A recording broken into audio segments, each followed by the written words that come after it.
I want to talk about stereochemistry and meso compounds because it turns out that one of the two stereoisomers of 2,3-dichlorobutane is a meso compound. It's not necessarily one of the two isomers I've shown here. I've drawn the RR and the SS stereoisomers. Those are just the two I happen to have on the screen for my example, but we're going to use these in our analysis. Now, in order to do this, we need to remember a couple of the things that we've learned about meso compounds. In particular, we need to remember what it means to be a meso compound. A meso compound is identical to its mirror image.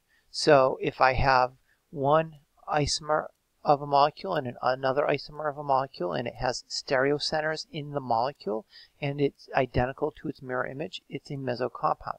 And the reason for this is that meso compounds have a plane of symmetry inside the molecule. The left half of the molecule is a mirror image of the right half of the molecule. So I want to start off by looking at these two compounds because if this were a meso compound, it would be identical to its mirror image. In other words, the RR stereoisomer would be identical to the SS stereoisomer. In order to analyze this, I want to look at three-dimensional models of both of these. So here are my three-dimensional models, and you can see on the left one, my chlorines on both of my carbons, my 2 and my 3 carbon, are coming out towards me. That's the RR isomer. And on the other one, they're both going away from me, my SS isomer. Now, as we said, if these two are meso, I could take this right one and drop it down on top of the left one and they would be identical. So let me try to do that. I'm going to take this and I'm going to drag it over here, and if I just drag it straight over, you can see that the chlorines don't line up very well, so I'm going to try to rotate it a little bit and get them to line up now. And let's see what happens when I do that. That is not working either. And one more thing I'm going to try to do is to spin it completely around and then line it up. And again, you can see that in one of the molecules the chlorine sticks back, the other sticks forwards. They're not identical to one another. And no matter what I do with these two, they're not going to end up being identical to one another. So they're not meso compounds. So if they're not meso compounds, what are they? Well, they're non-superimposable mirror images. And by definition, non-superimposable mirror images are enantiomers. Well, let's look at the other pair of mirror images for 2,3-dichlorobutane. In this case, the RS isomer and its mirror image, the SR isomer. Let's again look at three-dimensional models of these compounds. If we look at the 3D models for these two stereoisomers, they look like this, with the chlorine coming out towards me, going back away, coming out, going away. On this one, going away, coming out, going away, coming out. So those are my two stereoisomers. And again, going to use the same sort of test we did before.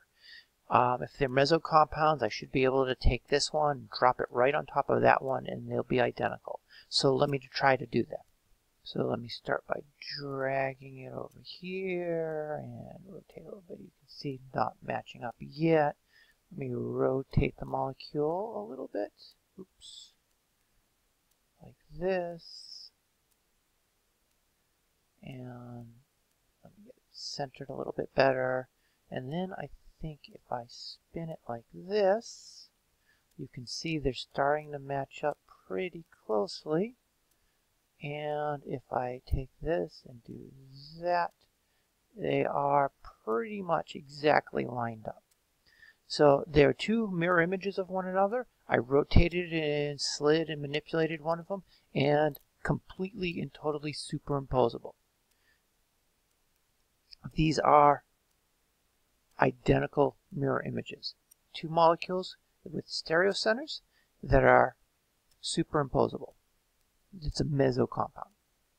And that's one thing I want to emphasize to you and add to this list of things that meso compound has over here. You'll remember we gave 2 things. The third thing we need to make sure of, meso compounds have 2 or more stereocenters. So you could take a molecule with no stereocenters at all, and it would be identical to its mirror image. It would have a plane of symmetry. But meso compounds meet those 2 criteria while also having 2 or more stereocenters. Now, I think we can see 2 of the 3 criteria here for these 2 molecules, which are meso compound. I think we can see that they are identical to their mirror images. I showed that over here when I put them on top of one another. We can clearly see that they have 2 stereocenters. What we haven't looked at yet is the plane of symmetry inside the molecule. And it's really a little bit tricky to see in this molecule. If we look at it like this, we don't obviously see a way that the left half and the right half are mirror images of one another. In order to do that, we actually have to manipulate the molecule a little bit, rotate around the single bond. And if we look at this model of the meso isomer, the RS isomer, we'll be able to see that when we rotate around this bond. And I think I need to zoom out a little bit. I think I've put it in too close. Slide it down a little bit. If I rotate around this bond like this, so it's a single bond, I have free rotation, I think it's much easier to see the plane of symmetry now right down through the middle of that bond. And I can even line it up a little bit better if I want to, like this. And now I think you can see that the left half and the right half of the molecule are mirror images.